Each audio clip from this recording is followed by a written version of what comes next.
Good evening, all. Good evening, respected delegates. And I welcome you on behalf of Inovocare Healthsoft Solutions and Geriatric Society of India Eastern Zonal Branch. Today, we are going to have a very important virtual MedTalk that is on importance of medication adherence in long-term care, in long-term elderly care. So we are really delighted to have with us as chairperson, Dr. Kaushik Ranjan Das, who is formerly president of Geriatric Society of India, and he is also a consultant geriatrician at Kolkata. So welcome, sir. Also, we are privileged to have with us Professor Santanu Tripathi, a very noted clinical pharmacologist in this country. Currently, sir is the principal at JIMSH, JIMSH Hospital, Budge. So welcome, sir. And we are really happy and proud to have with us Professor Prasun Chatterjee, who needs no introduction in the field of internal medicine and geriatric medicine. He is the perfect combination of clinician and clinical researcher. Currently, sir is the head of Department of Geriatrics at AIIMS, New Delhi. So, sir will give us the lecture, the theme lecture on importance of medication adherence in long-term elderly care. So, welcome, sir. So, today, as we are going to understand the importance of medication adherence as a student, as a learner in the field of medicine, clinical pharmacology. What I personally believe that when we talk about prescription, that is not only a piece of paper, that is something beyond the piece of paper. This is the connection between prescriber or physician and the patient. So prescription, that P, that actually is a communication between another two P, that is prescriber and patient. So when we talk about this prescription, especially in elderly care, we always want that whatever instruction in the prescription we give, that should be followed by our patient. And as we are talking, as myself, a student of clinical pharmacology, what I learned that a very important perspective of clinical pharmacology in promoting safe patient care is using principles of clinical pharmacological reconciliation, review, and feedback for every patient. And one of the very key objective on that CPRRF is maintaining or ensuring medication adherence. I think all of us know that when we talk about medication adherence, this is defined by WHO as the degree to which person's behavior corresponds with the agreed recommendation from a healthcare provider. Maybe this definition is a little bit clumsy or difficult to understand, but again, if we want to emphasize on the word A of adherence, we need to tell ourselves that A means we need active participation of the patient into our therapy. So it is not a one-way dictation. It is not a one-way story. It is a bi-directional thing. So we need to involve our patient into this treatment procedure so that they can understand it, they can believe it, they can have the confidence on that particular prescription. And that is why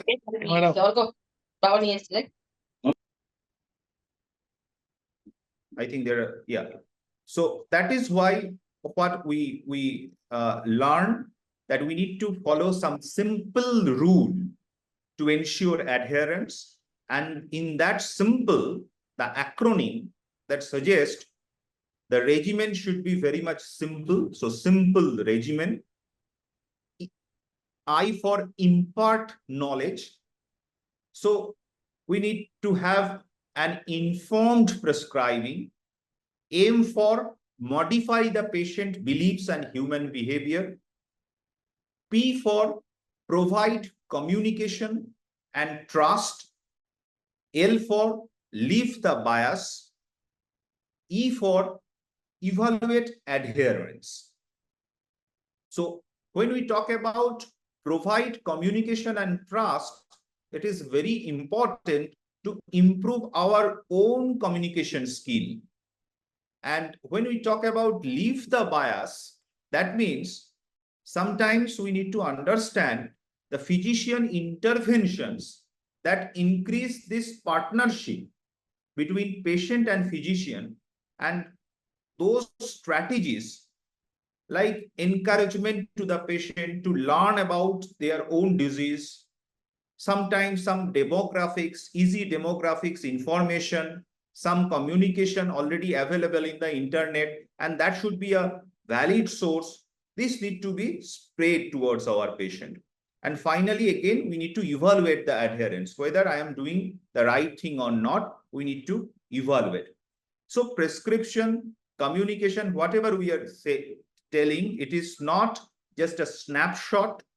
It should be, we think about something called as, when we do clinical research, when our design becomes ambidextrous, just like prescription is something which should have an ambidextrous relationship with me, the prescriber, and the patient. That we need to remember. What is that ambidextrous means? When we talk about prescription, we first need to understand what is the patient's thought process. What was the medication he was taking?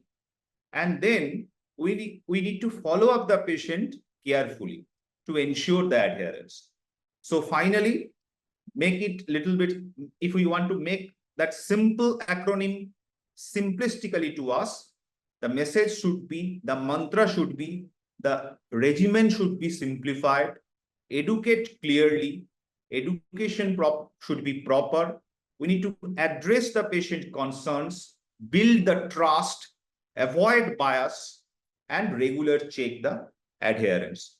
And we are really thankful. Very recently, we got one news from Journal of Diabetology, which is a very good impact factor journal.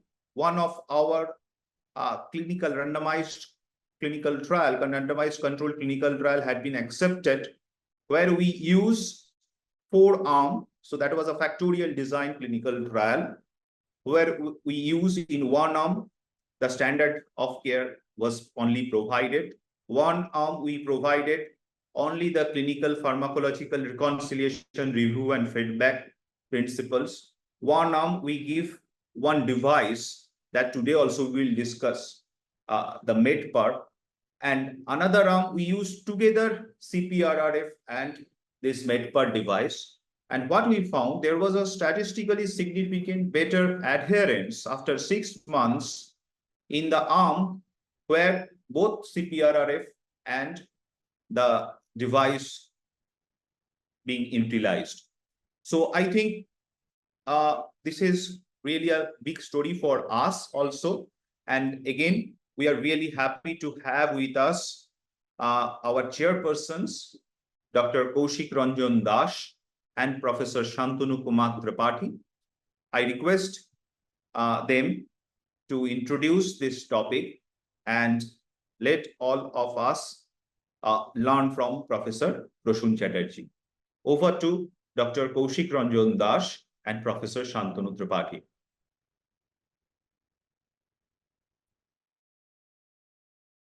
Thank you, Dr. Shambo.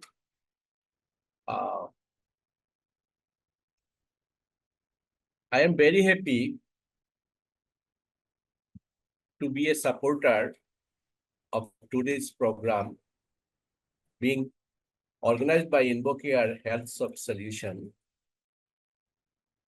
on a very important issue, that is adherence to medication in long-term care in the elderly. There is a special deliberation on the matter, and speaker is none other than Dr. Prasun Chatterjee. He is also a great academician and also involved in geriatrics for many years. I feel proud of him. And Dr. Samajdar will also demonstrate the device that has been innovated by Tripathi and his team. So actually, adherence to medication in elderly is a very important matter regarding the quality of life, morbidity, mortality also. So we shall learn different aspects of that from our learned speaker, Dr. Prasun Chatterjee. I wish all participants will be benefited from his lecture, and also all delegates will be benefited from looking at the deliberation on the MedpeR, that is the device. I wish the success of the program. So over to Tripathi sir, Santanu Tripathi sir. Thank you very much, Dr. Das. It's a pleasure to have this evening Galaxy's Dr. Das, who has spearheaded the geriatric care movement in the country. There are many other stalwarts, but we are fortunate to be associated with Dr. Das and GSI for the last 6-7 years. And this is really an important area today we are going to consider. And I thank Dr. Shambo, who has very nicely introduced the topic. And then we are also waiting to hear learned Dr. Chatterjee, who will be also sharing us his thoughts and his experiences on this theme of this today's lecture. There are certain catch points here. One is, of course, the adherence is important for everybody, but here we are going to discuss how important is it in the elderly and why we are talking about this, and that too again in the long-term care. That means otherwise stable chronic diseases for which the elderly person is trying to adhere to the different prescriptions. As we know that elderly person is more vulnerable to suffer from multiple comorbidities, multimorbidity, and for each of these days we are inclined to visit specialists, and it is likely that the same person, same old man, is trying to actually adhere to 4 or 5 prescriptions simultaneously. End of the day, he is trying to actually consume some 12 or 15 or more than that number of medicines. So sometimes it becomes really difficult. So I was just thinking that why things are complex in elderly population particularly. One is, of course, polypharmacy is rather a rule than an exception in most of the elderly above 65. A good proportion of elderly people, they will be actually rationally requiring multiple medicines. The more the number of medicines, the more is the chance of adverse drug experiences. The more the chance of adverse drug experience, more is the chance of lack of adherence, apart from, of course, the physiological forgetfulness, which has a direct association with the age.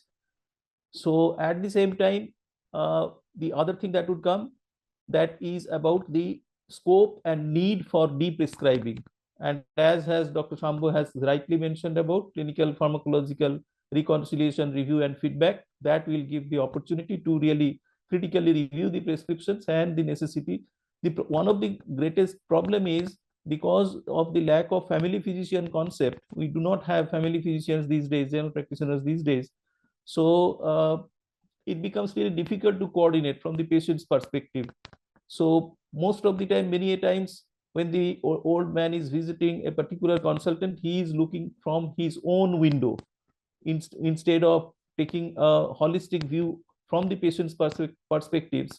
Okay, so thereby there is also chance of repetition. Same drug with different brand names. We have also come across such experiences in some of our studies, that the same medicine, like one of the common example is proton pump inhibitor.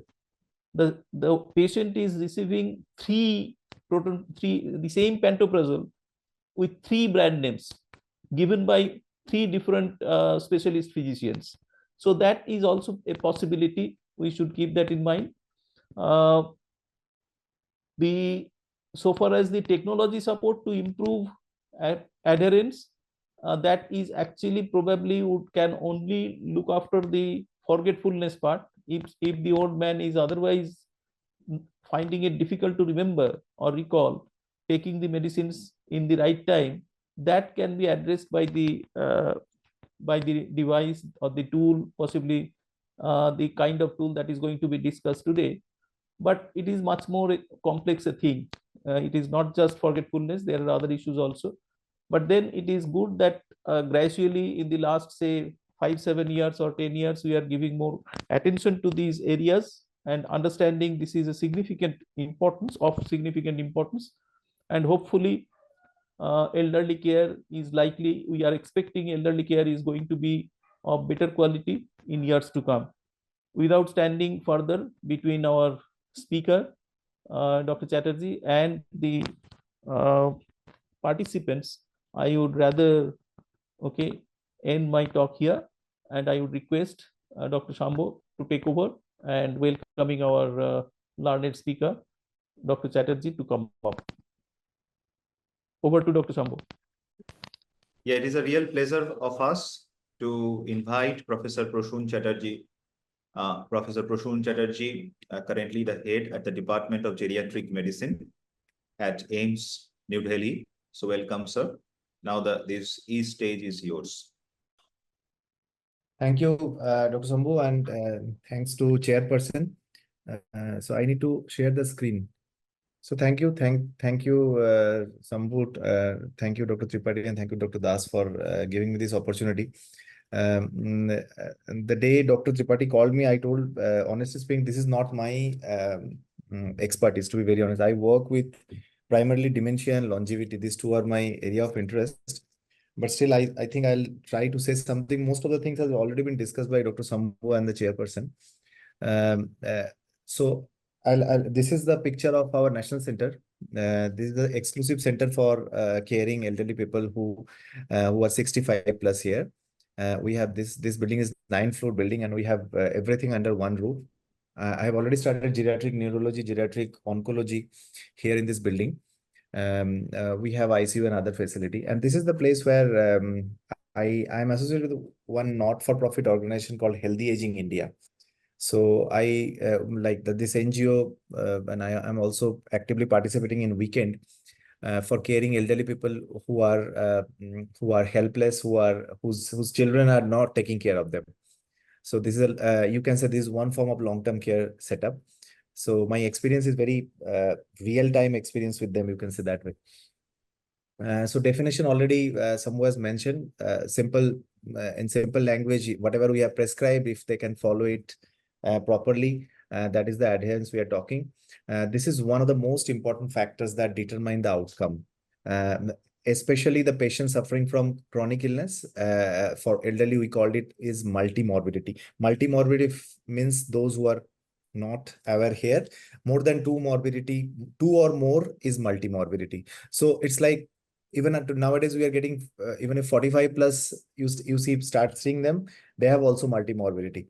So invariably someone who is 60 plus, 65 plus or 70 plus, they will invariably having multimorbidity. And geriatric syndrome. Geriatric syndrome is fall, frailty, dementia, sleep problem, then urinary incontinence, etc. So they have multiple problem. They have geriatric specific issue we called as geriatric syndrome. So for obvious reason, geriatric medicine is still not that popular branch. So seniors they just visit the organ specific specialist, sometimes internist, but mostly they prefer to go to organ specialist, organ specific specialist. As rightly one of the chairperson mentioned, that they'll end up with multiple drugs. So primary job in AIIMS, what I do is they come to me with around 20 medicine from multiple specialists. Then I try to find out what is the essential and minimum drug I can prescribe for someone who is especially 75 plus. And I try to write it very clearly that Babuji ya Mataji, you have to take this 5 or 6 drugs, which is vital for your life. And one of my very favorite medicine professor, Professor Sanjay Chatterjee, he used to teach us that, Dr. Prasun, you must know the side effect of the drug before you prescribe the drug. So I always try to explain my patient what are the side effects of the drug before explaining the effect of the drug. That always help them because side effects are plenty, and if you don't explain, that is one of the major reasons they stop the drug. That doctor, I had this problem, I had a little bit of dizziness, I was feeling too sleepy, I was not feeling well, so I stopped the drug. And they never ask you second time because they don't have the opportunity to ask me. Usually my patient come here 3 monthly, and for most of the doctor as like that. So adherence to treatment is the key link between treatment and outcome. So whatever you consider, ultimately we treat as a physician, our role is to treat with medication. So and the key component is correct dosage, correct time, consistency. So consistency is here just like compounding. हम जैसे SIP, we talk about SIP. So most of the drug, because most of you are here pharmacologists, so you know much better than me. So it has compounding effect. So until unless we are not working on that, ultimately, especially chronic non-communicable disease, it will not have that impact. So these are the factors that will also be influenced by somebody's lifestyle, diet, behavioral changes, and the external influences where he or she is living. That is very, very important. If you see, I'm not very sure, but yes, during COVID crisis, after COVID crisis, we did a study of various old age homes and long-term care setup of across the country with the help of WHO. That includes even few facilities of West Bengal. The scenario is almost same in most of the places where it is not very highly paid for lower middle class, or someone who is financially not that strong. For them, staying just so just staying it's like they're just living. They just want to die there. As if they are reaching to old age home to die. Something like that. The approach is not at all very positive. So that also matters for your medication adherence.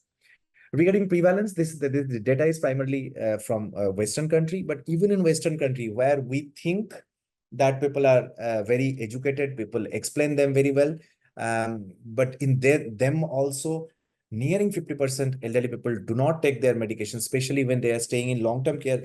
There we call as nursing home. So in nursing home population of Western, for Western elderly, even them also around 50% elderly do not adhere to the prescribed medication. So one of the reason, what one of my previous speaker very rightly mentioned, is over medication, polypharmacy, and of course drug side effect, which has not been explained adequately. So other factors is physical limitation. These are all pictures from our old age home where we try to keep them healthy and happy. So it can be visual impairment, which is one of the, again, visual impairment is one of the geriatric syndrome, which is many times unnoticed, untreated. Even if cataract is not adequately treated, still till date in this country for elderly people. So visual impairment matters for your medication adherence. Then your reduced mobility, hearing impairment, swallowing difficulty, and very, very importantly, cognitive challenges has a huge impact on medication adherence. So you can easily understand someone who has cognitive impairment. He's not only forgetful, whether he has taken, because earlier stage of cognitive impairment is recent memory impairment. So whether they have taken the medicine or not, so sometimes they take it, they do overdosing, sometimes underdosing. So anyway, that is not going to add, the medication is not going to adhere until unless they have informed caregiver with them who are taking the charge. And one more manifestation in cognitive impairment: once the disease progress a little bit, they become agitated, they are reluctant to take medication, and a good number of cognitive impairment patient in their early stage, they have huge amount of anxiety, and because losing your memory is a very depressing phenomenon at the very initial stage when they have still their inside intact. That time also we have noticed they try to skip medicine. They say kya ho jayega medicine leke, mera memory to wapas nahi aayega, something like that. So there are financial constraints also in the country like India: lack of social support, transportation issue, health illiteracy. Why should I take this medicine is also very important. So consequences of poor adherence, we all of us are aware of that: worsening health condition, increase in morbidity, higher hospitalization rate, reduced quality of life. Incorrect adherence causes complications from drug-drug interaction and increased burden on caregiver. Recently, I saw a patient who got admitted in our private ward. He was staying in an old age home. So his next colleague was suffering from late onset rheumatoid arthritis. So he has been prescribed methotrexate, but for him it was for fever only paracetamol. But he took daily methotrexate from the next person because the caregiver didn't explain them. And the person has a little bit of visual impairment, so he cannot read whatever the prescription has been, whatever medicine was there next to his table, he was consuming that. So he came to us with pancytopenia, one of the side effect of methotrexate toxicity. Fortunately, he survived because he came in right time, and we supported with GMCSF and all these things. So this is one of the very common example I recently gone through. So role of healthcare providers, the point is geriatric medicine is definitely multidisciplinary. It ranges from the patient care coordinator who help in our hospital. We have patient care coordinator who help the person to for the registration. And when you leave the hospital, again, you meet him or her and leave, when he again brief the person that these are the medication which has been given. In the midway, there is doctor who initially there is assessor, which is a nurse, where we do a comprehensive geriatric assessment, especially ICO, intrinsic capacity assessment, ranging from vision, hearing, mood, cognition, mobility, and nutrition, followed by doctor, then dietitian or physiotherapist or psychologist or all of them, followed by a nurse who will explain the drug, what has been prescribed. And further, we always try to make the prescription clutter-free and minimum medicine, and explaining it properly when to take. So pharmacist, healthcare provider, all form of healthcare I have already mentioned. The summarizing the medication with their effect and side effect, as I already mentioned. For that, you will need to interact more with patient, which is usual practice, but we don't do. When you are spending time with a geriatric patient for 2 to 5 minutes in your busy clinical practice, then probably it's very difficult for you to explain the patient the drug, because that is the last thing to explain. You try to initially explain the disease, then for that disease you are prescribing drug, and you must prognosticate also the patient that this drug is going to help you this much and not this much. And of course, in prognostication, you are going to mention that if it is a neurodegenerative disorder, this is going to be progress, and if you don't take the drug, what is the problem? So here I will stop for a minute, and I'll say all of you to introspect when you are prescribing a patient, especially who is elderly. How many times you consider about his cognition? How many times you consider about his financial status? How many times you consider about hearing impairment? Is highly common. Hearing impairment is highly common. How many times you think that the caregiver who has brought the patient is probably a permanent caregiver? Many times it is not. Maybe a grandchildren, maybe son, maybe daughter-in-law. they hardly spend time at home with the elderly person, or in old age home or long-term care, some care manager, a single care manager is maybe managing 50 patients. It is practically impossible for him to remember whatever you have prescribed. So this is very, very important. You prescribe less elderly patient, but give him time, understand his mood, understand his cognition, understanding hearing capacity, understand his vision, understand his access to medication, understand his location wherever he is staying. All these matters a lot. So you have to chat with your patient for more time. You spend more times with elderly. Even in my this small experience of 2 decades with geriatric population, my 2 decades is exclusively for elderly people. I have not seen a single person who is less than 60 at least in my last 2 decades. So if you don't interact, you don't have time to interact with elderly, please don't be a geriatrician. You can practice with other client pool. So regarding technology, unfortunately, the digital literacy in elderly is also very low, not only in our country, even if you go through Western literature, digital literacy is a problem. It's a problem even in Western population, not only in India. And further, if you think of long-term care facility where people have been dumped, or who are just there to lead their last 1 or 2 decades of life, they are not very much interested to learn new things. So we have conducted a study again with WHO in long-term care in Delhi. We have seen around 40% patient has cognitive impairment, 50% patient has low mood, 35% patient has hearing impairment. So just consider in this 3 scenario, around 35% patient has immobility for some reason or other. So just imagine in this 3 or 4 scenario, if you don't have any support system, how the person is going to be adherent to medication. And simultaneously, as I mentioned, the role of doctors, I want to stress here what I try to practice in my day-to-day practice. I try to give the person OD drug, once daily drug. So once you know the half-life of the drug and give them the flexibility, I always ask, what time are you going to consume this drug? Is it in the morning, or is it in the evening, or after lunchtime? Whatever is convenient, we can give you for that time. And try to give once a day drug. You combine with multiple polypill, you combine, or you give them all drug in one shot. Even if there is some amount of I will say not contraindication, some drug interaction which will reduce the efficacy, still for considering drug adherence, you should give them medicine once a day. You can imagine once a day medication is even convenient for us who are comparatively young population.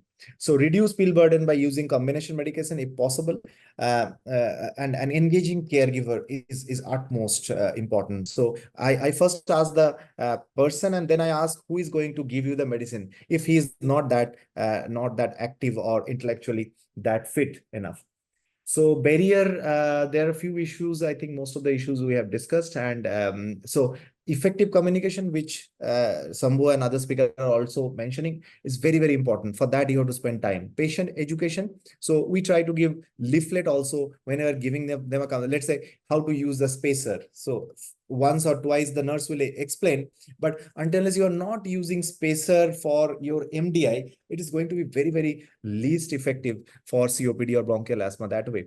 Similarly, medication management, regular monitoring, and collaboration with pharmacists if it is available. Like we have pharmacists, I don't know in all hospital has or not. Pharmacist here also educated, and they try to explain again. So we have 3-4 layer of explanation of the medication. First the doctor, then nurse, the pharmacist, and as I mentioned, the last person is the patient care coordinator. Even our physiotherapists are accustomed with medication, right? If I'm writing ACE inhibitor, the physiotherapist will say, what time are you, ask this question, what time are you going to take this? Because after taking ACE inhibitor, you should not do aggressive physiotherapy. So that much oriented. So it is a teamwork. As we always discuss, the geriatric medicine is a teamwork. It is absolutely a teamwork. Here, no one is superior. Here, only hero is the patient, nobody else. Of course, cost of medication and physical barrier also matter. So I think I have only one more strategies to improve. Fewer dose, I have mentioned, utilizing medication organizers, pill box, or any other things, you can use that.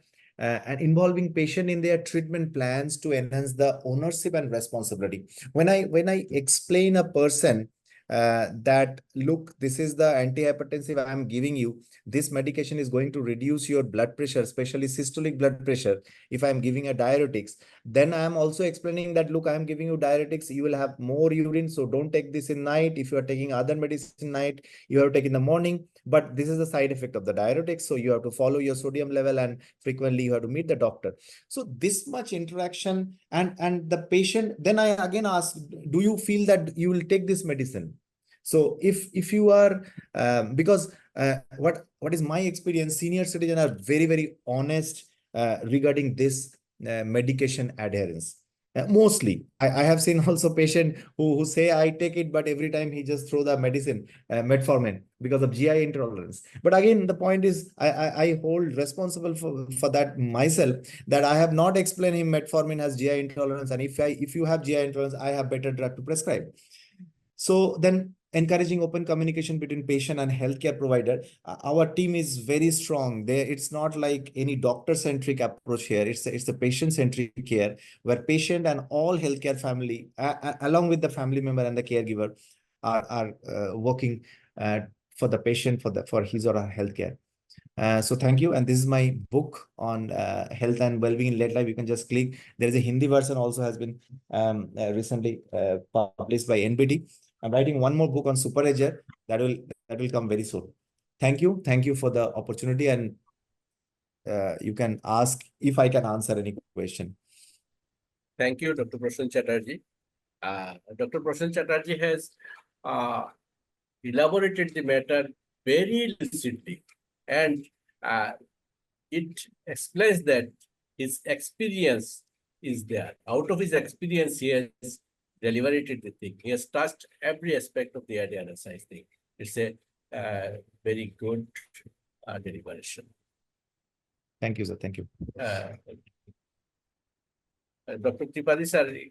Yeah, of course, it is very lucidly explained, and otherwise it appears that these are very simple things. But again, truly speaking, these simple things tend to be overlooked in our day-to-day practice. So I think it is very important to learn or to listen from somebody who has gained so much of experience. As he said, that last 2 decades he is seeing all patients and communicating with them very closely. And he has very rightly pointed out that different strategies, particularly what he mentioned, these are very rewarding and engaging caregivers, he has said. So while prescribing for an elderly, the physician should keep that in mind, that who is the caregiver. And he has also mentioned about patient-centric care, which is very essential in case of the elderly care. So far as adherence is concerned, to explain in a very simple term, they say that medicines do not work if they are not taken. So as simple as that. So the primary precondition of medicine working is it has to be taken. But again, at the same time, I really appreciate when he says that before explaining that what good it can deliver, the medicine that is being prescribed, he also explains the side effects. That is a very good approach, that even after understanding or listening to the side effects, if they understand, the patients, even after that, if they are convinced that they should take it, we should not take things for granted that we prescribe and they will take. It is said that many a times the patient apply their own judgment, and finally they decide what they are supposed to do. So we should respect that, we should honor that and appreciate that. And Dr. Chatterjee has very lucidly has explained many otherwise critical issues. We need to remember that elderly people tend to be forgetful. They are, many of the, particularly at further extreme old age, there is frailty. Fall is as an issue, And then that fall, many a times that fall could be also induced by medicines. Many of the medications that the elderly people are likely to take, they also have anticholinergic effect which can impact on the cognition. We all know that there is an anticholinergic burden issue. So total anticholinergic score of the multiple medicines that the same person is trying to take. Immobility is an issue in some elderly people. Immobility, insomnia, incontinence, all these are also impacting and the decision making about prescribing and impacting on the adherence. Dr. Chatterjee also mentioned about the impairment, visual, auditory impairment, and cognitive impairment. Depression is also a factor in many elderly. So it was very lucid, quite comprehensive, and I think Dr. Chatterjee has done real justice to the topic in a very limited time. If there are some comments and questions, we can take.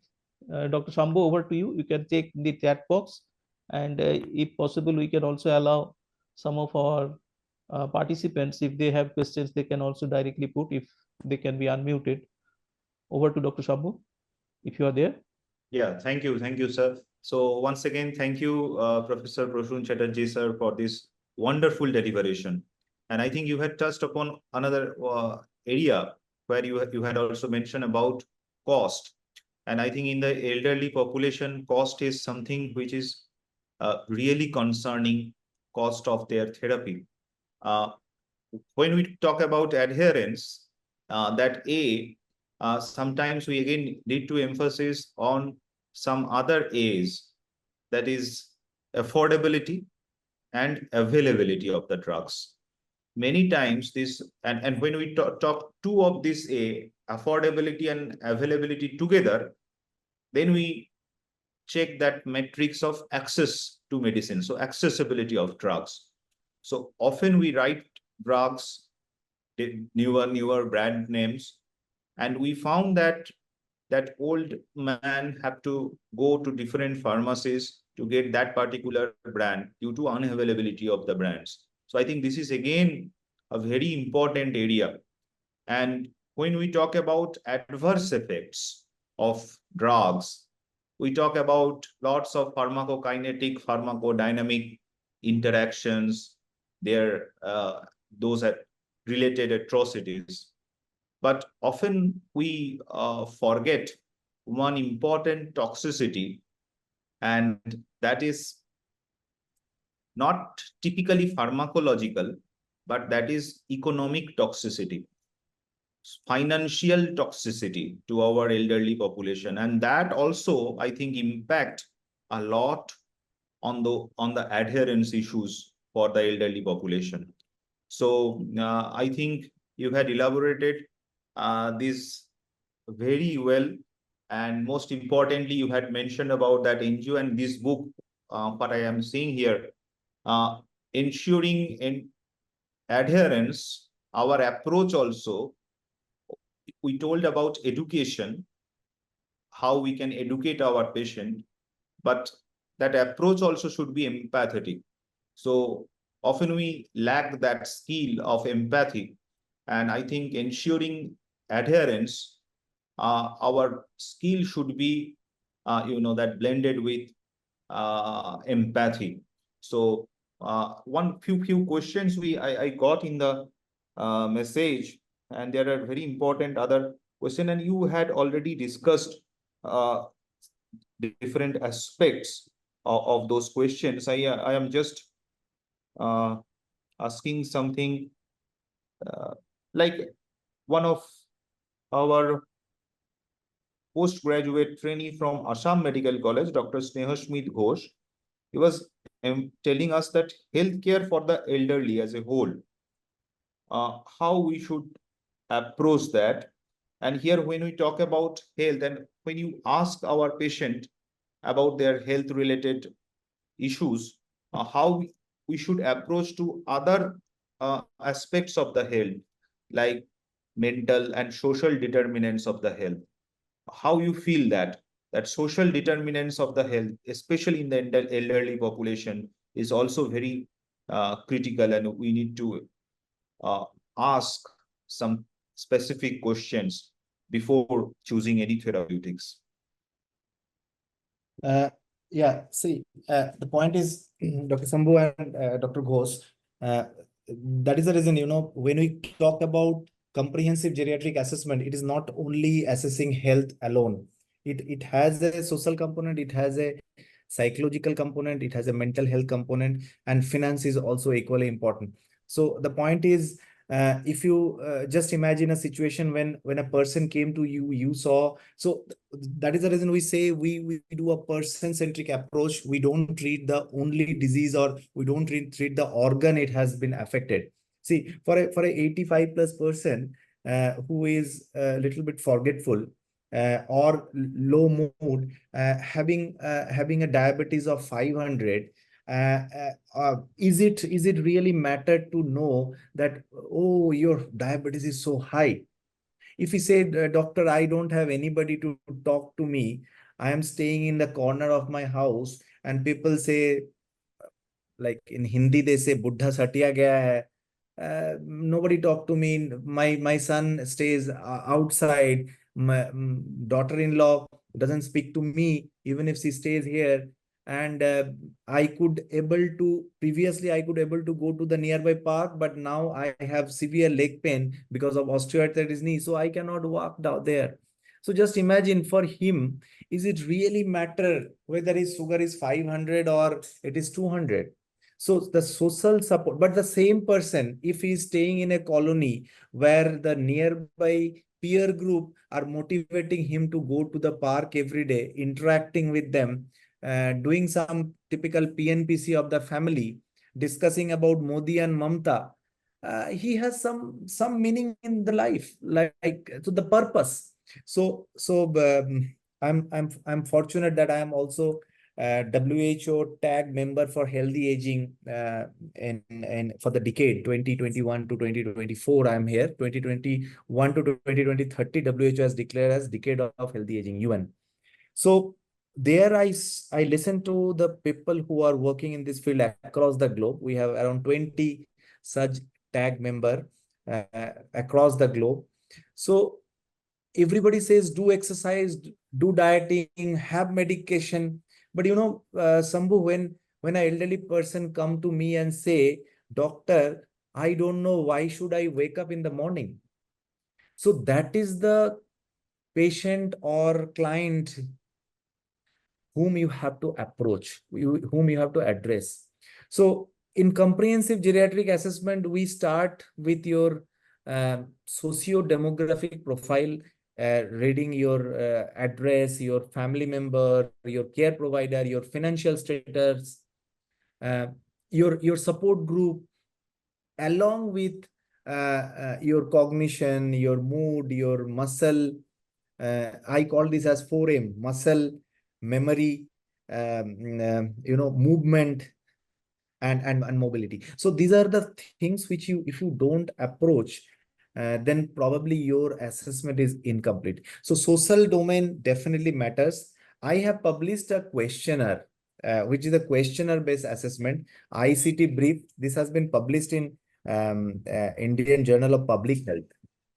Indian Journal. So you can click in net, you'll get ICT brief 30 questionnaire we asked, which comprises of all the domain. So what I wanted to explain with this anecdote is social domain is equally important.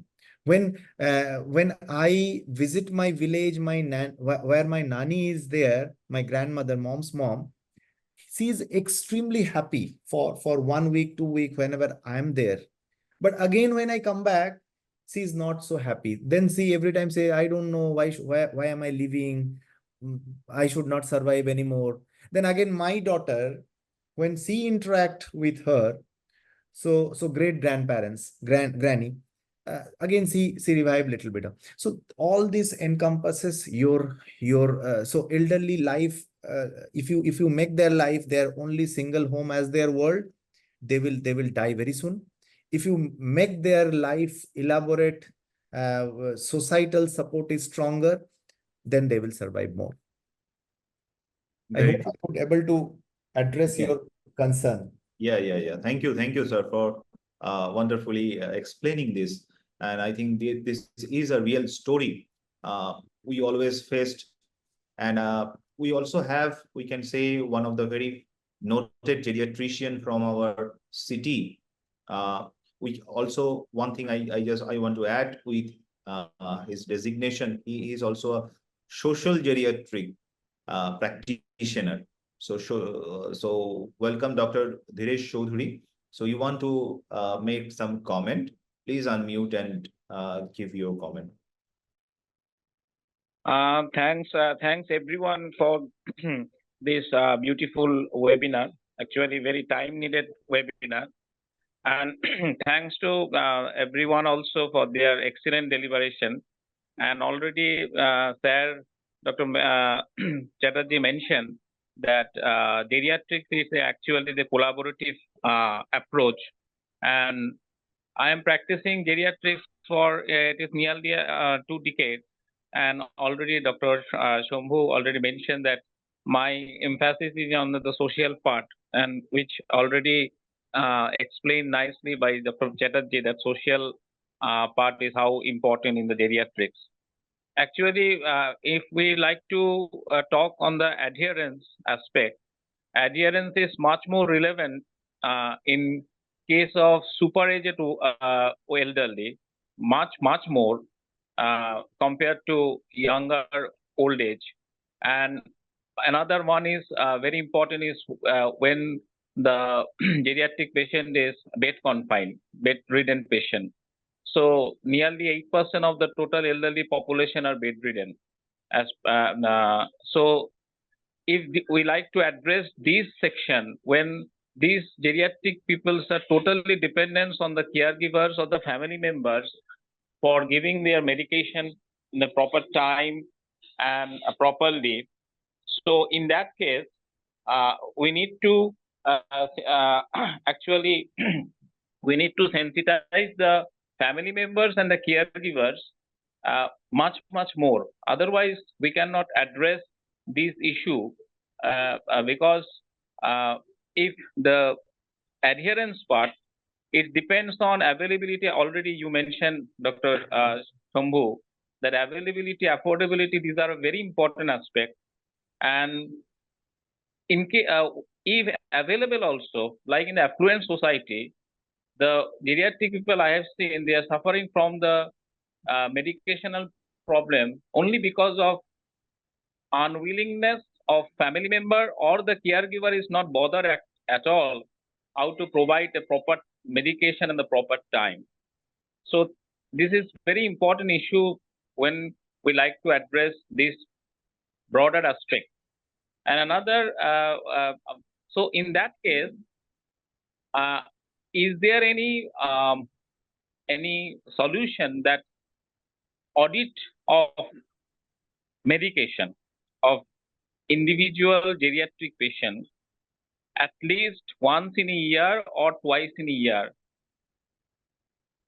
Is it any helpful? Is it any helpful, and or how can we audit? Actually, already Dr. Chatterjee mentioned there is a time-based practice. Geriatrics is totally different because it needs a significant amount of time to deal with the geriatric patient, geriatric members, counsel them, even need to talk with the family members, caregivers, everyone.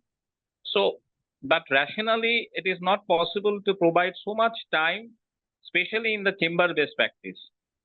So in that case, is it any helpful for auditing the medication yearly by any pharmacologist or the competent doctors, or the collaborative approach where we can include that?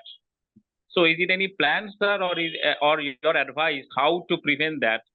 And polypharmacy, as per definition, 5 or more than 5 drugs. But in my practice, I have seen 80 to 90% geriatric patients are more than 5 drugs. So 80 to 90% patients are already in the polypharmacy. So how can we prevent when it actually needed more drugs than five drugs, because more complications, more diseases are there. So this is my question and this is my input also, sir. Thank you very much. So Dr. Dhires, na? Dr. Dhires. One is one you mentioned about auditing. Auditing. So you wanted to mention that people will go visit their home and door-to-door visit and then auditing, or see when we call the patient, when usually a doctor call the patient again for revisit. So doctor revisit or follow-up visit. So when you are following the patient, I think most of the doctor that I have seen in the practice, we invariably do that. First question we ask, जो दवाई हमने आपको दिया वो आप continue कर रहे हो कि नहीं. So usually my patient, what I do is they bring the empty things, empty packet, you know. So because AIIMS provide most of the medicine free, most of the government institute provide them free. So even if you have purchased it, my usual practice is I ask them, show me the medicine you have consumed. So that is one way, of course. And secondly, every 3 monthly, we call the patient for revisit. I don't know private practitioner how they are doing, but even a private practitioner also, I understand they call the patient back after 3 months. So invariably that is one form. But any other third party agency will do it. I don't know how much pragmatically it will be possible. Your second question was, what was your second question? I'm sorry. Polypharmacy. Polypharmacy. Yes, it depends, you know, again, your skill. So again, your skill related to your understanding about the life expectancy of the patient. Then number two, what is the patient's expectation from you?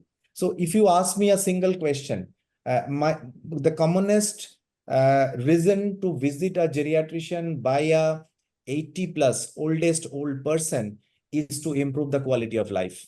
It's not getting cured from diabetes, hypertension, coronary arteries, COPD, ONE. They come for improvement of their overall quality of life. So if that is the purpose, then I'm very happy. I'm very happy to reduce. You tell me the disease, I will tell you. I can restrict the medicine within 5 to 6 medicine. 5 or 6, 5 is not a magic number. Of course, we have to define, we have to put a ceiling. You are absolutely right. Mostly they get 80% times they get more than 5 medicine, because the problem is most of the doctor feels treating every symptom is going to appease the patient so that the patient again come back to him or her, which is absolutely wrong. You know, more than 60% pantoprazole is wrongly prescribed, overprescribed, never should have been prescribed, or someone prescribed 10 years back for one episode of gastritis, and the patient is continuing for 10 years. Tell me one thing: 45 years age, someone had a cardiac arrest or CAD, coronary artery disease, went to hospital, angioplasty done, prescribed with 6 prophylactic drug for next 30 years to survive. So can you imagine that same 6 drug I should still continue even at the age of 80, when I understand his life expectancy is maximum 2 to 4 years. So you have to have that knowledge and understanding to tentatively, we cannot be very precise. I am working now on longevity study from ICMR. It has been publicized a little bit also, where I am working, we are seeing 20 biomarker from 12 hallmark of aging. Maybe in future we'll come up with your biological aging, or maybe your speed of aging, your life expectancy. But still, if someone has multimorbidity, the person you are discussing, Dheeraj, the person who is consuming more than 5 drugs means he has multimorbidity, right? Multimorbidity or geriatric syndrome. His chance of crossing 85 is very, very minimal. And if that is the case, I will definitely not continue statin in the same dose what has been prescribed at the age of 45. I have patient who is 90+ with 160 LDL with 40% carotid artery stenosis. You understand? With hypertension, with diabetes, I simply stop their statin with after explaining the side effect and the effect of statin, because at the age of 85 or 90, their sarcopenia will be invariable until unless you are exercising every day throughout your life. Yeah, very rightly said. Yeah, I just can compliment here that so far as polypharmacy is concerned, the definition that mostly we find is 5 or more medicines. But how do you define a medicine? Are you really meaning a particular molecule or a single ingredient product or any formulation you are calling it medicine? Many times when you say 5, actually it is not 5. They are getting 5 formulations, but each of these 5 formulations are fixed dose combinations of 2 or 3. So practically it becomes 12 or 13. So the definition of polypharmacy is also problematic. The more the number of medicines, the more is the chance of the adverse experiences. So I fully agree with Dr. Chatterjee that we need to understand the treatment goal. What is the treatment goal and what you are trying to achieve? I think that very rightly said.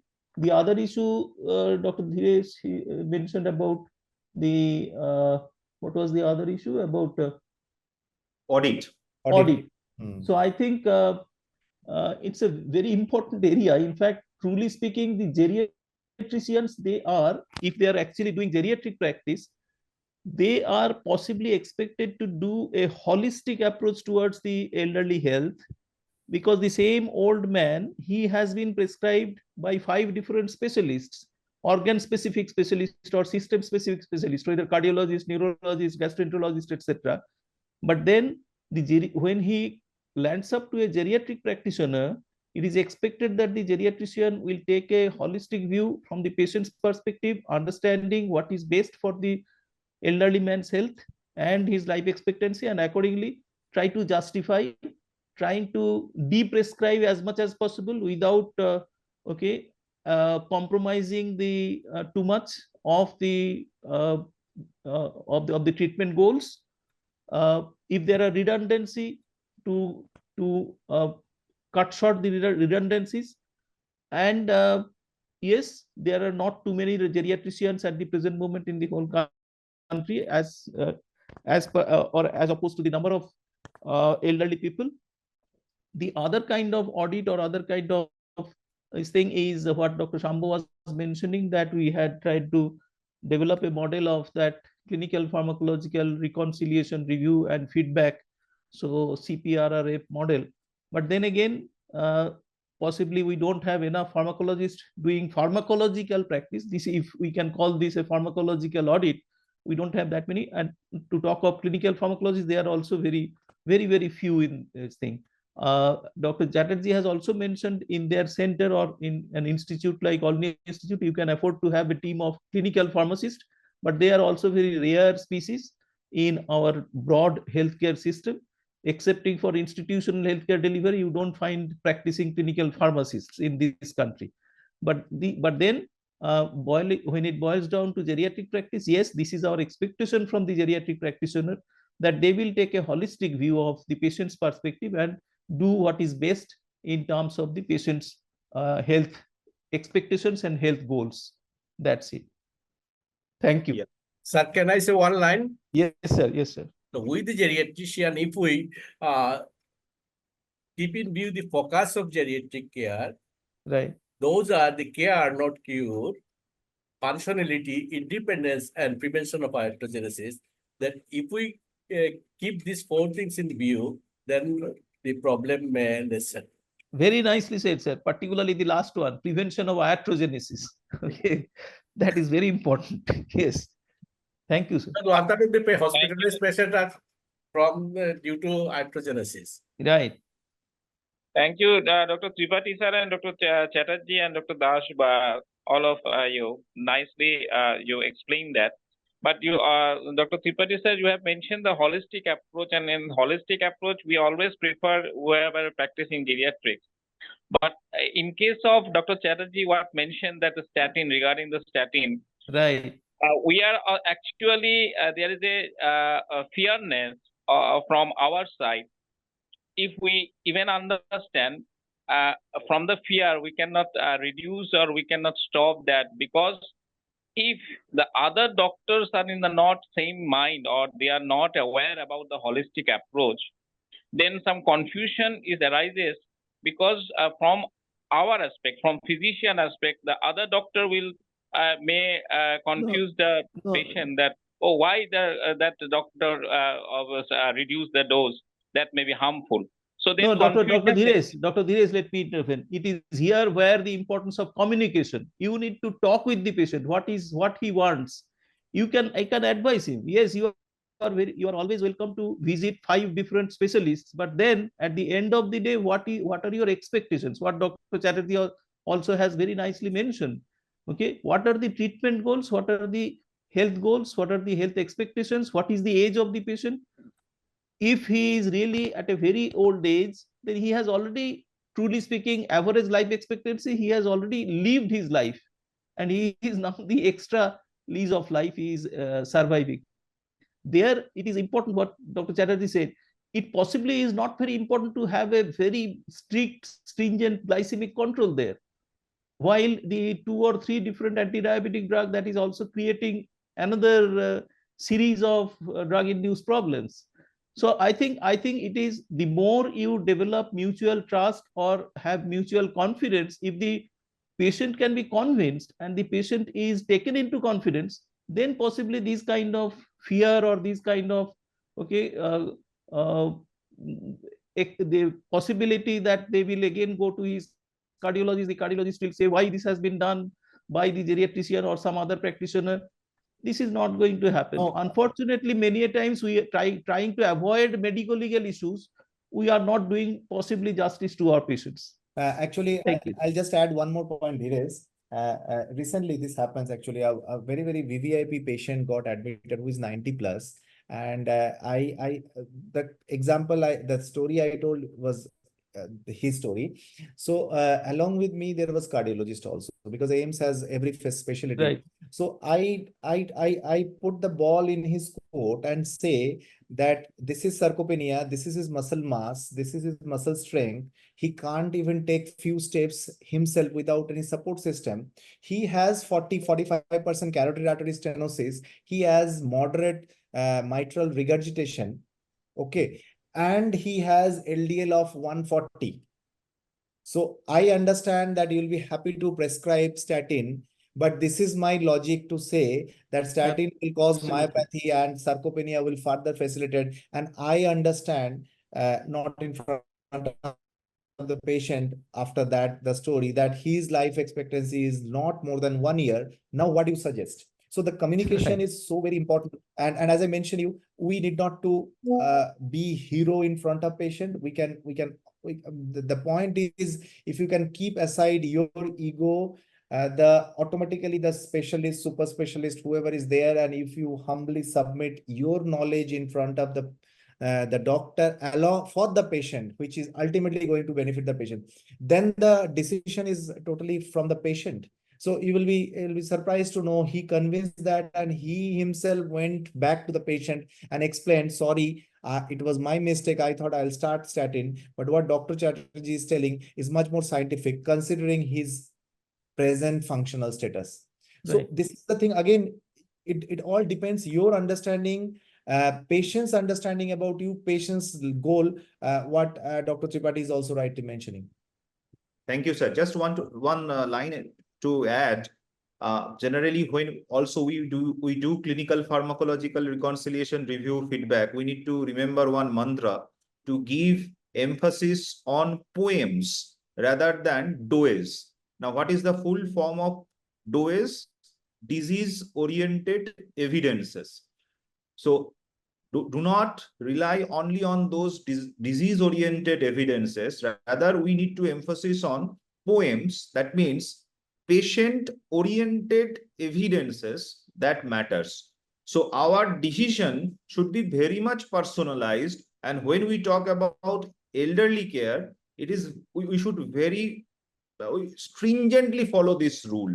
I think that can overcome many barriers also. So thank you, Professor Prasun Chatterjee. I think now I am requesting a very important part of today's meeting. Yes. Because when we are discussing about adherence, if we have some supporting devices which can ensure adherence, so rather may I request Dr. Shambo, I'm sorry. if you can leave me, because I eat daily once, and I'm extremely hungry, and usually I eat once. I don't take lunch. So I'm on a time restricted feeding. So I Sure, have sure. to move, and I have already met Rohan. So Rohan can meet me anytime. I think we met each other in some Bayrak DS. Right. Yeah. So I'll definitely meet you, Rohan. So be in touch, and I have shared my mail ID with all of you. Many of the name I am seeing, I have seen their name in LinkedIn. So any question, any support from my side, please let me know. I'll be always happy to share. Okay. Thank you. Thank you. Thank you, Dr. Chatterjee, for being with us. Thank you, sir. Thank you all. Yeah, and if you come to Delhi, please come to National Center. Will Thank come. you. Thank Okay. you, sir. Thank you. Bye. So now may I Right. request Mr. Rohan Tripathi to please showcase that device and how we can address the issue of adherence. To please carry on. How Over much time you are to giving to Rohan? How much time? Now stage is yours, Mr. Rohan Tripathi. You can start. Hello, is it visible? Yes, yes. Yes, yes. Okay. Thank you so much. I will not take too much time. I will, because it was a very amazing. Just to interrupt, please take your time, because this is one of the another important part of today's meeting. So we also need to learn about this device in Yes. details, because this is again an very important part of today's meeting. So please Yes, be yes. easy, and you have to explain this, because we have many delegates who also want to learn this, how they can be benefited for their patient care. So please take your time, please be slow, and please explain in details. And I think you also have one question in your that chat box that has been asked by Dr. Shukollan Shaharoy. You please check that question. He is a professor at IGIMS Patna. A very important question regarding your device. So if you, at the end, you please try to answer that question, and please take time and explain. Over to you. Thank you. Sure. Thank you so much. So it was very wonderful hearing from sir, and then hearing the entire discussion that was being done. So here at Inovocare Healthsoft Solutions, that's our institution, what we are primarily focusing on is a part of medication adherence. We are typically focusing on the forgetfulness issue.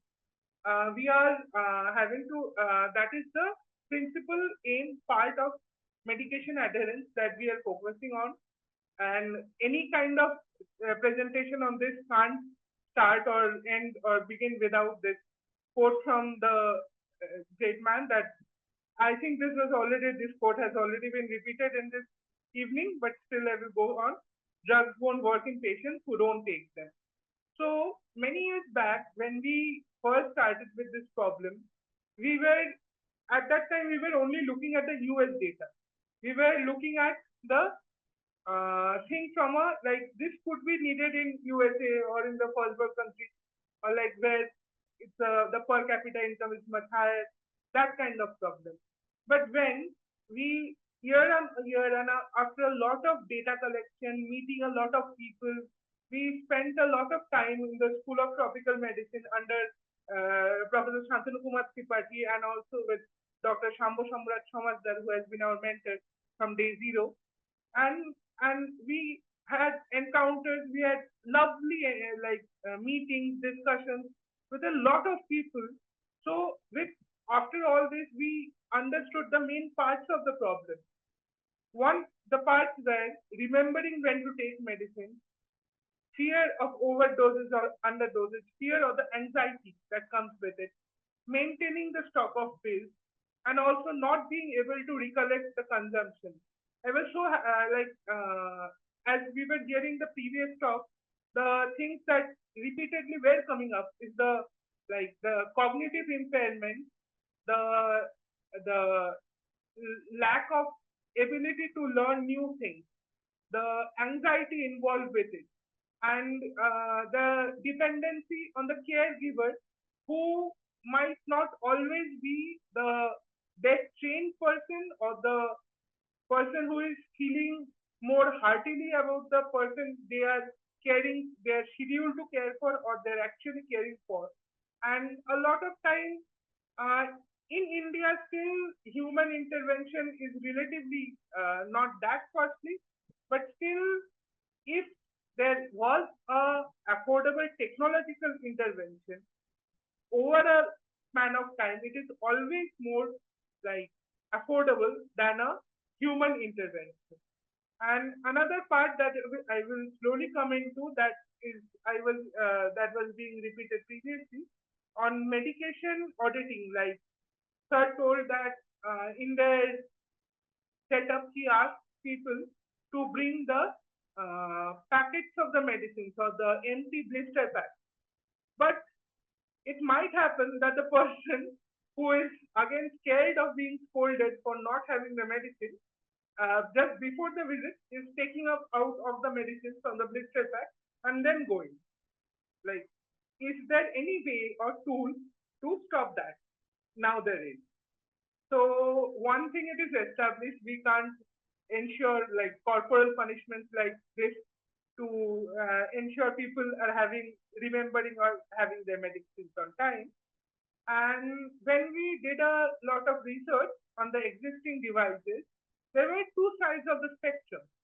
There were some typical things that were found, like your Monday, Tuesday, Wednesday, Thursday, that 7x3, 7x4 boxes, your envelopes on which times of the medications were written, which absolutely lacked any proper system of vigilance to the adherence that was happening. Also, in a hot and humid country like India, it's not at all suggested, and I don't believe any medical association would approve keeping different kinds of medications naked out of the pack in a same spot over a long time, in a same container over a long time, when it is out of the blister pack protection. That was one side of the, and what was happening, the people were writing the timings on the envelope. But what happens was, suppose you have two envelopes, on one you have written 1 AM, on one you have written 9 AM. So after eating, due to the not so much highly training of the caregiver, they are getting mixed. And the medicine that you need to have before your lunch in an empty stomach, you are having after your dinner on a fixed stomach, full stomach. And on the other side of the spectrum, there were some state-of-the-art devices using machine learning, AI, and everything. But in a country like India, expecting people to spend so much, like to the north of few lakhs on a medication dispensing unit that again requires 24-hour Wi-Fi, that was too much of ours that we found when we went around. So after a very long and tedious research and development process through a lot of iterations, where we also had a extended session for medication adherence awareness, a year-long program. This is soon to be published as a book. We arrived at MedpeR. It's called MedpeR or Medicinal Healthsoft. So what is it that we are focusing on? Effortless organization, technology integration, user-friendly interface. Because one of the problems is that it's difficult for the elderly person to make them learn something new. So what if it was something they're used to? If I ask them to learn a new software or new app, they say, "Na babu parbo na, ami ki kore korbo," or "It's so difficult. How will I learn a new thing?" But if I give them a simple box like this, hey now, oshudar baksho, when it's time, alo জ্বলবে, শব্দ হবে, ডালাটা খুলে খেয়ে নেবে. Just light will be there, sound will be there. Open the packet, take it out, have the medicine, put it back. As simple as that. You do not need 24-hour Wi-Fi. You do not need to learn a new app or software. So this is how it is. So this is my device. It's MedpeR. So you can see when it's time to have the medicine, there is dedicated light and sound alert, and this does not need any Wi-Fi to operate. So if there is Wi-Fi, we have the push notification. Suppose someone sitting in Mumbai or Mauritius can check their mother or father in Kolkata is having the medicine on time or not, and the entire consumption journey is tracked. Another typical issue is when refilling, people make a common human mistake, and for that, what is happened? The entire mistake is repeated as long as the strip or the dose lasts. And Dr. Samajdar, he also had a case where a 60-plus-year-old woman was having double the amount of metformin due to this, or sorry, half the amount, and that led to diabetic coma, and finally death. I think he would be able to recall that. So that was one of the cases where the issue or the silent killer, that was the human error during refilling. So also we have a adherence report, because another part that was we were talking about before, medication audit. So what if it is very difficult in this day and time to assign a doctor behind this job? What if you do not need a doctor for this? At the end of the day, a medically trained person can just see if it is being consumed on properly or not. Sure, there are certain aspects like when there are ADRs, when there are drug-drug interactions, when something is happening, then definitely a doctor is required for this audit. But just to see whether the person is forgetting or not, or having or not, I don't think we need to eat up a doctor's valuable time for that. Another thing is there is an ergonomic design. We have 8 large compartments, because we were talking about the reliance on up to 5 or more than 5 medicines. Our mentors told that for a person who is otherwise not needing critical care, there we can assume that the person should have around 5 medications at the max. So 5 to 8 we thought, but was a safe space. So there are large compartments that allow you to put the medication in along with the blister pack protection. There is also one slot. It is marked as the infinity box. So there is for the emergency medication. Suppose you are solvent free or something like that. It is portable. There is a long battery life, and you can just keep it in charge. But once full charge, it can run easily for 4 to 5 days. And you can easily share the medication adherence report, and you can assign different roles. Suppose a caregiver or a person who is in charge of multiple patients, they can access and view the condition. So this is us. We have just recently launched. So these are the features that we are having: effortless organization, smart medication reminders, enabling you to stay updated and stay without anxiety. So it's absolutely portable, light, less than around 750 grams, does not require a constant Wi-Fi or smartphone, user-friendly user interface. There's emergency medication, there's a pocket for that, long-lasting battery life. And this is one part I would also mention. When you're having a clinical trial or when you are part of a service provider, where you need to take care of not one, because an example came up previously, even in old age homes, suppose there is one caregiver after 50 or 100 patients. So it's not possible for that person to remember or to check each medication they're having. And due to the typical lack of training there, medication adherence errors are happening, and the bigger issue is that repeated medication adherence errors are happening. Because typically, see, when the person is not trained, if there is one mistake that has been occurred, the ability to check that and correct it, it's not there. So if there is one mistake that has occurred once, until the entire medication pack runs out, that mistake will be repeated. So that is why we are having a system now. If someone wants to use it, they can just on one screen see the 10 to 100 users who are under that caregiver's care, they can just check whether it's going on all right, whether something has been missed, whether it is being taken, the entire thing. So as Dr. Chatterjee sir, he was saying that do you expect him to go to the patient and ask? That is very difficult. That can't be expected. But it's the same thing when it is applied, ready on one single screen. You can just scroll down and see if a flag was raised. If it is raised, there's an issue. Just call the person and check it. So that is what we are offering. So we are proud to have been featured in 2 books as of now. One more book we are featured that is going to come out soon. We were part of the prestigious Assistive Technology Development Program by the NISH, that's in Kerala.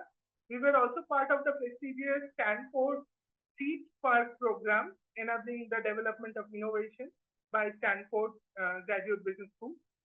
And a few months back, we were proud to have met Professor Cecilia, who is from the Department of Global Public Health at the Karolinska University, Sweden, who saw MedpeR, that is our smart pill box, and appreciated it.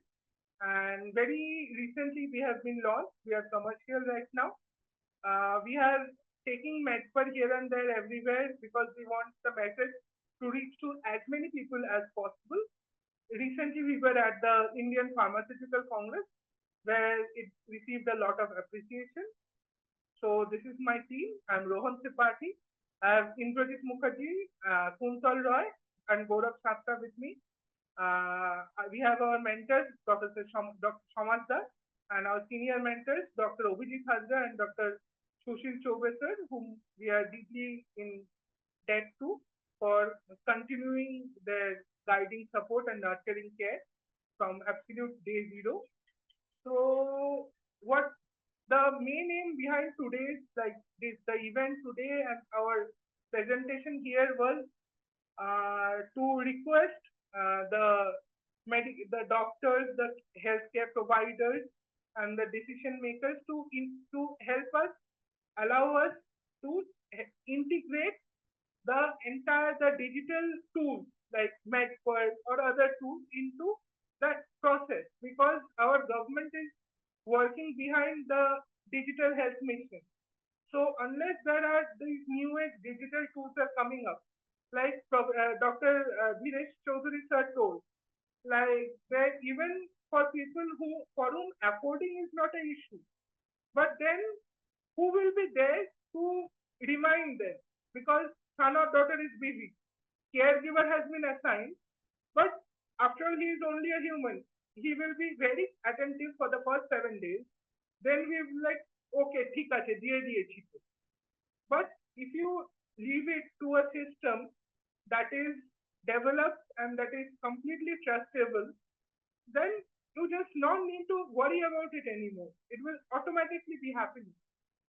So that's the dream, that very soon when we ask ChatGPT how to ensure my mother has all her medicines on time, ChatGPT will say just give her MedpeR. So we would be happy to have a demonstration, physical if it's in Kolkata and virtual if it's outside, to show MedpeR in even more greater detail to any of you. Currently we are available on JioMart, 1mg and Flipkart, soon to be available on Amazon. And these are our contact details. We'll be happy to connect. And if there are any questions, I would be very happy to answer them. Thank you.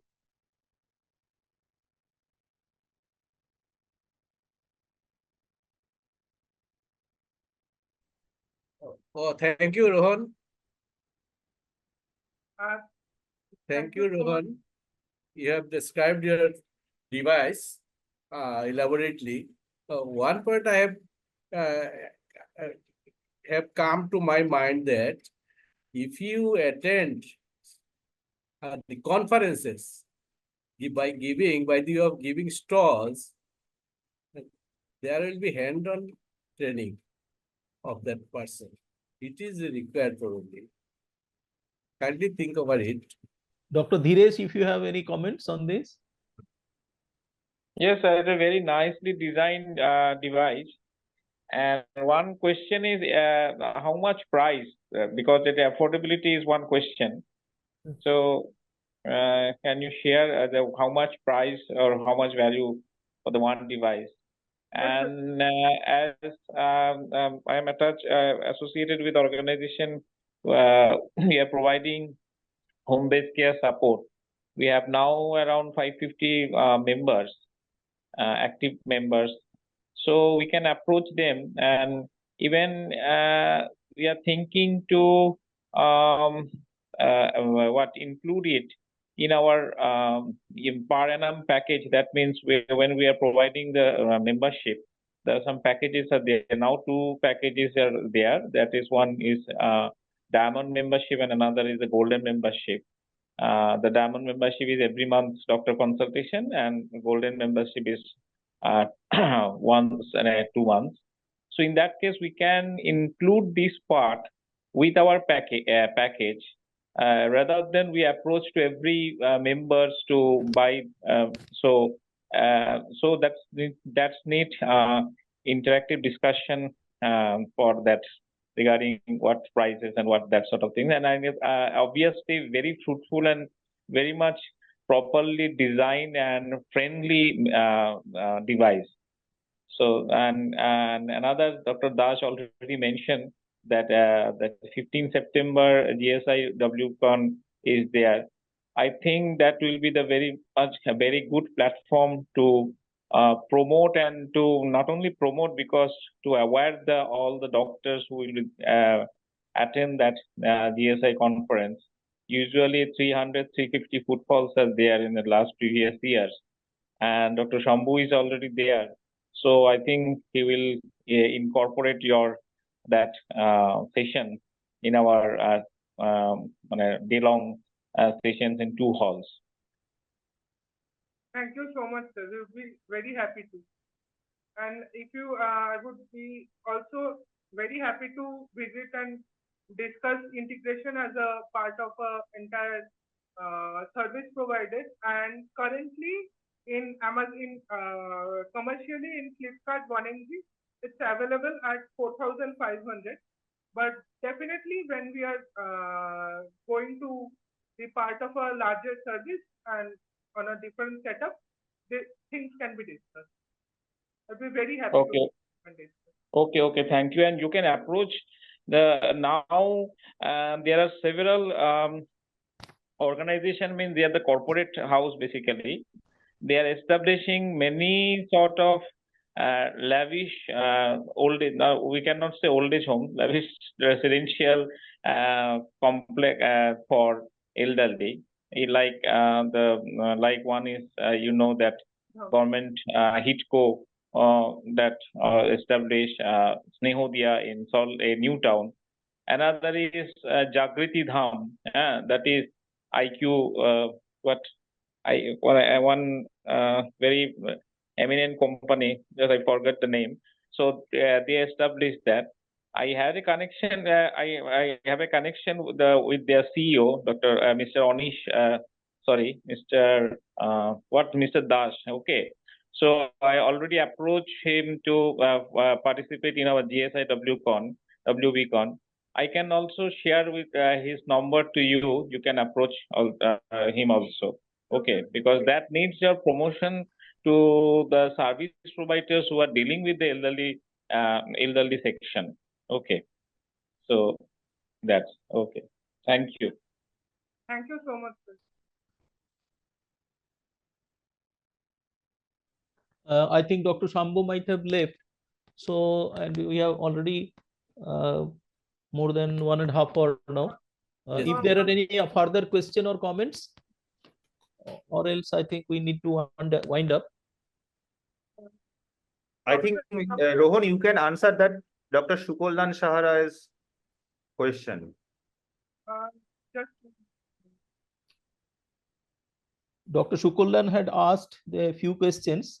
The first one is how to use the adherence ensuring tools like this one, what you have demonstrated now, when dosage and medications are changing frequently. with changing signs and symptoms, dose might be also changing frequently. Now, I think it is better to restrict ourselves. Every tool, every device will have its own limitations. Particularly, this kind of device is meant for when a patient is on stable medications and for a long-term care. But then, if Rohan has anything to say, come up. Yes, one thing is with MedpeR, our device, what we have done is, if the caregiver, even if he or she is not visiting physically, upon this kind of change in regime, suppose a medicine previously needed to be given at 9 a.m., now at 4 p.m., they can remotely make the change, and the elderly person, provided there is Wi-Fi at this point of change only, not for regular use, at this point of change, just pressing one single button will enable the system to be updated. So even if every 2 weeks there is a change in the medication schedule, all it needs is one button to update this device. So that is, we are very flexible. It's not like once it has been done, it will be the same for on and on. Flexibility is always there.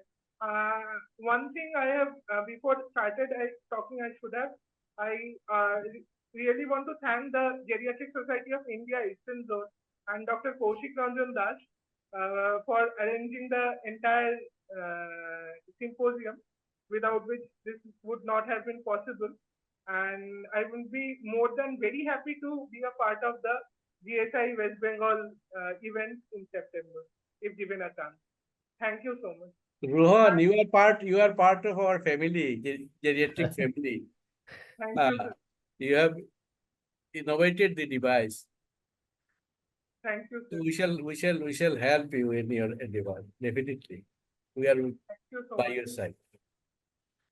Another one of my mentors from a long time back, Bodhisattva Sen Sharma sir. I think sir is online. I would just beg to differ in one line, that he is not a part of the geriatric team. He is a part of the geriatric support team. Geriatric, let it be little few more years before he joins the geriatric. He is very much in the support, but that actual age is little bit away. So it is wonderful design. The only thing is that whenever a medication is being like a particular rhythm is set in, there should be one place to mention that it is effective on which prescription. Let us say prescription dated 5th of May. We have started that. And now there is a new prescription which is say on 6th of June. So that should be popping up somewhere, that this cycle or this complete chain, this sequence is based on the latest update of so and so date, so that immediately we get to know that yes, it needs a change or it is the one to be continued because that is the latest prescription. That is a good point made, right? Although truly speaking, from the patient's perspective, it is not just one prescription. It could be actually trying to cater to 3 or 4 or 5 prescriptions. But actually, then sir, you are right that when you say that what is the starting point when you are filling in the medicines, that is based on which date. So there, if it could pop up, then that can also avoid kind of errors later on. That's right. Because one part is the potency of the particular medication. Like maybe something was 500 and now it is changed to 650, let us say. So that is based on a particular prescription. So if that date is put in and all the things are updated accordingly, then it is kind of updated. It is just like you can think that it is like we have a software update. So yes, this is the latest update. This is based on the latest prescription.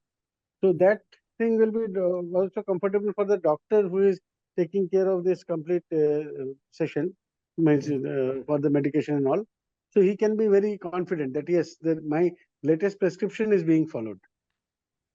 Okay, that is one thing.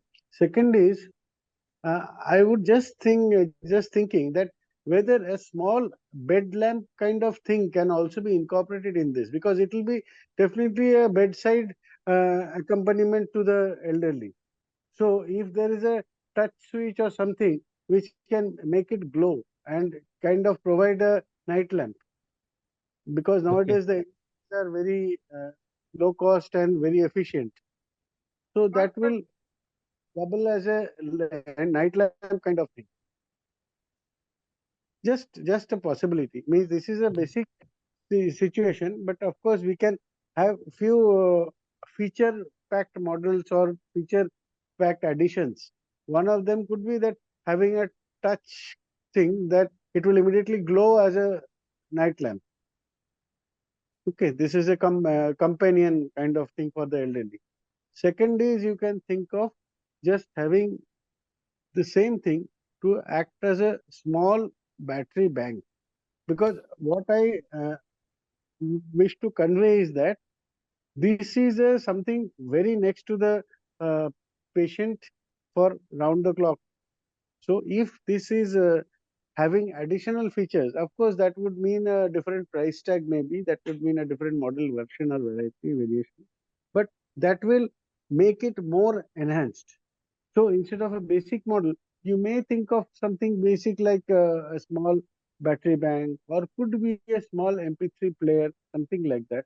So that will become a more closer companion to person. Maybe somebody likes to enjoy the music, and for them, this kind of addition, another gadget, then that gadget will come closer to the patient, and he or she will try to keep this little away.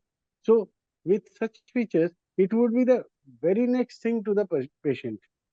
And another last thing is that it should have waterproof, means IP68 kind of gradation, that any spillage, it could be even a vomiting or anything, it should not enter. At the same time, it should be very easy to wash and clean it.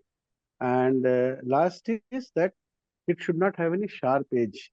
The box should have a kind of rounded shape, so that no sharp edge, because we never know, a person may sometime hit accidentally head with bedside, she turns around and hits with a corner. So that is just another possibility in solution. Good point, Smith. Yeah. Thank you, sir. Yes, good suggestions. I would like to mention some points. One is, first of all, Kaushik, Dr. Das is our supremo. So all power is on his hand. So he can accommodate easily your session. So one thing. Another thing is, in case of like insulin sort of medication which requires to keep in the fridge or in that. So in that case, is this device, is there any chance actually? It is rational or irrational? That depends on you. So is it remembering that thing also, is it possible to incorporate in that machine? So it is one thing. Another is annual maintenance. Is there any planning for annual maintenance of such? Already my previous speaker mentioned that these points are very effective. So annual maintenance is also very important thing. So is there any planning or already there? Yes, sir.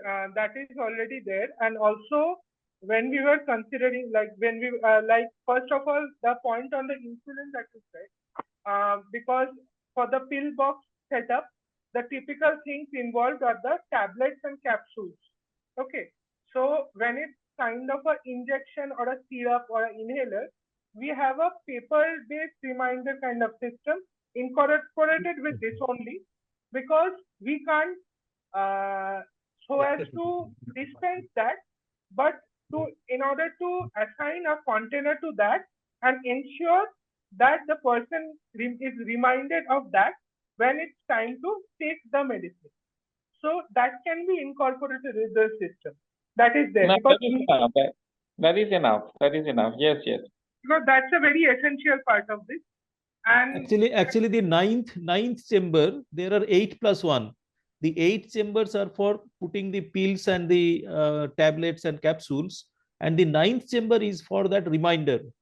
Okay, So you can keep pieces of papers or cards, small cards, where if I have to take insulin, so that box, the reminder card would be there, and when there will be sound and the light, I am reminded that this is the time for taking insulin. Then you have to get the insulin dose. But then what Dr. Dhiresh has also pointed out, that whether in the next version it is at all feasible to have kind of an attached or add-on box kind of thing, which also will have a refrigerating kind of system, or at least for a short term, okay, kind of an ice pack box kind of thing, where for that day's products that can be put there. Think about that in your next version, if it is at all feasible. Absolutely. Definitely. We are jotting down the point. It will be definitely kept in mind. In fact, these Peltier cooling systems are Exactly. nowadays abundant, and they can be utilized for this small cooling, a very brief chamber cooling of few seconds that can be cooled using Peltier Right, circuit. right. That is purely electrical. There is no compressor, nothing, no mechanical thing, just Right. electrical. And how is it protected from the fall? Suppose it drops from a height of about, say, 2 to 3 feet. A typical height maybe about 2 feet height.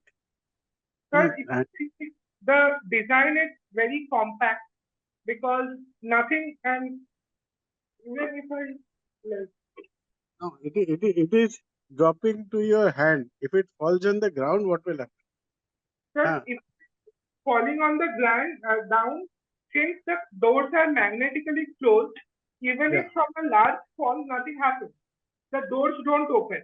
And the rest of it, it's a very as safe as a structure as can be. It's a simple rectangular unit. So even impact,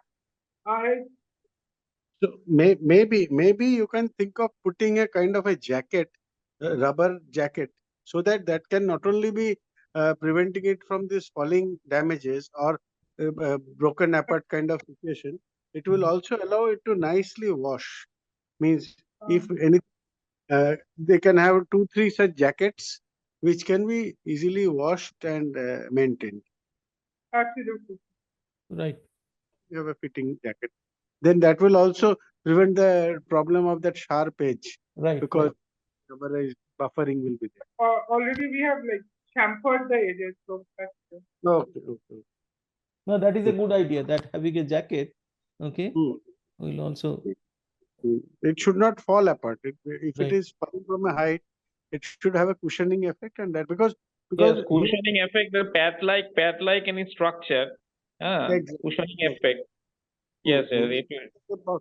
Yes, it is something like a typical our mobile phone this Cover, holder, mobile phone cover. Yeah. back covers. Actually, the why I'm telling is this is often being going to be placed next to people who will have very poor control of their surroundings. Right. So they can throw it, they may spit on it, or they can have other consequences.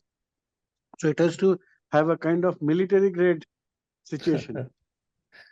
Right. Yeah. And one more, just a possibility, just right now I thought of those who are associated with these anesthesia machines, they recollect it very well that there is a fluorescent screen, so that in the event of a total power cut, you can see the essential parameters even though it is completely dark. In an anesthesia machine, one part of it is made of a fluorescent backlight, so that if your OT becomes totally dark for any reason, then at least they can see the essential floats. So similarly here, if the plastic can be made fluorescent, so that during the dark it will have a glow on its own. Easy to get hold even in the dark. From the R&D point of view, we have a lot of things that we want to do, but initially we want initial people start using it. More there will be interest for it. We will be able to bring in iterations, bring in changes, and make it more suitable for use by more people even. So sure, we are always open to changes. Thank you. Thanks. Thank you. Wonderful. So, Dr. Shambo, if you are there, I think you can have the concluding remarks and you can call it a day. It was a great learning experience for all of us. Thank you. Yes, sir. Yeah, thank you, sir. Thank you, Mr. Rohan. Thank you, Dr. Dash, and all the respected delegates who were joined. So I think we had learned a lot of things from the technical point of view also. So good night. We are going to finish here. And very good wishes to Rohan. Thank you, sir. You go on innovating. We are by your side. We shall try to help you. Thank you, sir. It is very much required for the elderly care also. We are there. So thank you so much. Thank you. Thanks, We will everybody. connect soon with Dr. Dash, Dr. Chaudhary, sir, everyone. Let's stay connected. Thank you so much. Dr. Chaudhary has been a stakeholder also. Thank you so much. Thank you. Thank you, everyone. Current situation is having 8 chambers plus 1 extra Yes, sir. special. 8 Right. plus. So we can relate it to the solar system. Pluto is rather unique. Last chamber is Pluto. Okay. Yes, sir. We call it infinity box. Okay. Thank you. Thank you. All the best. Thank you, sir. Thank you so much. Good night, everybody. Good night.